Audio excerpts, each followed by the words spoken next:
మీ పిల్లలకి చదువు రావాలి అన్నా, ఐశ్వర్యం ఎక్కువ అవ్వాలి అన్నా దక్షిణామూర్తి ఫోటో చూస్తే అయిపోతుంది అంటారు. అసలు ఎవరి దక్షిణామూర్తి?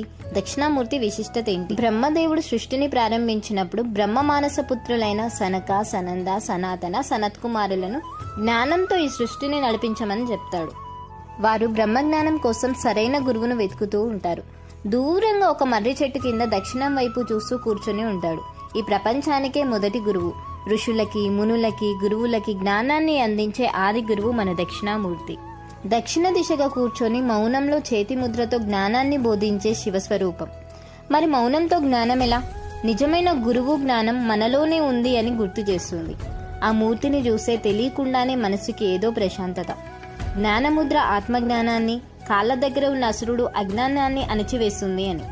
ఈ జ్ఞానం ప్రశాంతత ఉన్నప్పుడు చదువు, ఐశ్వర్యం ఎందుకు రాదు? మృత్యువు అంటే కేవలం శరీర మరణం కాదు, మనలోని భయం, అయోమయం, చీకటి, అజ్ఞానం ఇవన్నీ దక్షిణామూర్తిని చూసినప్పుడు జ్ఞానం ముందు నశించిపోతాయి.